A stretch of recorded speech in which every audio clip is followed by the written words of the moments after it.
Nakakagulat naman ang rumor na to. Rain or shine, biglang napapasabak ngayon sa hot seat dahil ang prangkisang to ay gusto na raw ibenta hindi ng owner, kundi ang mga anak niya. Nagkaroon din ng mahabang diskusyon ang mga anak ng Ross owner at ng mismong nagmamay-ari nito doon sa PBA board at pinag-uusapan nga ang posibleng pagbenta nito as soon as possible. Naku naman, kung kailan gumaganda ng patutunguhan ng team na to, ngayon pa magkakaganyan? Sayang naman. Tara, pag-usapan agad natin.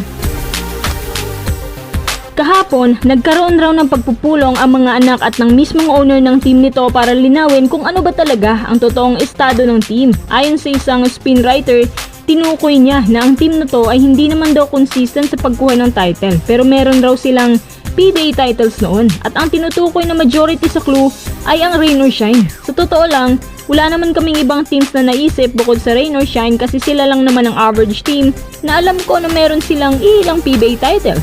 At sa PBA, tanging MVP, SMC teams lang at Rain or Shine ang may title in the past maliban sa Alaska na disbanded na ngayon. Alangan naman ibenta ng big teams ang mga prangkisa nila, kaya Ross ang number 1 hinala namin. Ayon sa isang spin writer na gustong gusto raw ng owner ang pagkakaroon ng sariling franchise sa basketball kasi ito din ang sport na hilig niya. Pero ang mga anak ang may gustong ibenta ito. Hindi naman din tinukoy kung bakit gustong ibenta ng mga anak niya, kung hindi ba sila financially capable sa pagpapasahod. Pero yung ama nila, yung ayaw ibenta ang franchise. At para lang din linawin sa lahat, hindi pa naman talaga kinumpirma ng spin na binenta na. Sa ngayon, nagkakaroon pa lamang ng diskusyon sa PBA board kasama ng mga anak nito at ang desisyon depende sa nagpagkasunduan o sa resulta ng meeting na yon. 4 years ago, sinabi ni Snow Badua na mag-e-exit na raw ang Ross at mukhang ito na nga ang dahilan. Alam nyo, sayang na sayang ang Ross. Ang ganda na sana ng core na nabuo nila under Coach Yeng. Tamang desisyon ang ginawa ni boss na ibalik si Coach Yeng noong bumitaw na rin si Coach Yeng sa NLEX. Tsaka naka 4 straight semifinals appearances na ang Ross. O tapos ngayon pa magkakaroon ng benta issue? Sayang talaga. Tsaka ang kinagandahan sa Ross, hindi sila farm team. Sa loob ng ilang taon, wala pa silang mga players na pinamigay tapos pinagpalit sa matanda.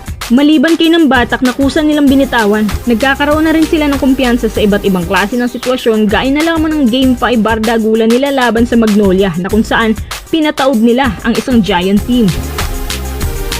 Tapos ngayon, itong NLEX, tanging TNT na lang sa ngayon ang hindi nila kayang pataubin. Ang Ross ay binubuo ng isang young fresh legs na maasahan sa takbuhan, fast breaks at sila rin ngayon ang team na may magandang defense mechanism. Nakukuha rin nila ang kanilang lakas sa pamamagitan ng fast pace na walang kapaguran kasi nga literal na young team sila kaya pabor sa kanila ang todo takbuhan both ends of the floor.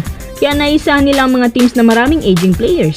At kapag ahead ang score ng kabila, kalmado at dahan-dahan nilang ginagapang yung kalamangan. Ang Ross din ay nakakapagtala ng .73 mark sa field goals percentage habang umaariba din sa steals at blocks per game base sa kanilang team stats. Higit sa lahat, mataas din ang percentage na kanilang bench points kasi lahat sila may kumpiyansa at tsansa na makapaglaro. May bago na nga silang player na maasahan, si Mike Malonzo. Habang nasa Ross sila, lahat sila umaambag at nagiging bihasa. Partida pa nga niya na hindi sila masyadong malaki magpasahod pero sagana sa playing time. Kaya magandang resulta ng team. Lahat ng yan, salamat kay Coach Yeng. Tapos ibibenta lang? Ano ba yan? Sana hindi magkakatotoo. Kung sa bagay, ipagpalagay na lang natin na naibenta na nga ng Ross yung kanilang prangkisa. Kahit pa man may makabili nito, intact pa rin ang roster at coaching staff. Franchise name lang ang mababago. Maliban na lang siguro kung pang farm lang kasi kung pang farm team ang makabili, swerte naman ang makakakuha ng mga players ng Ross. Si Coach Yeng ang humasa, yung iba ang nakinabang. Anyway, sana hindi ito matuloy at magbago pang isip ng buong pamilya Mondragon.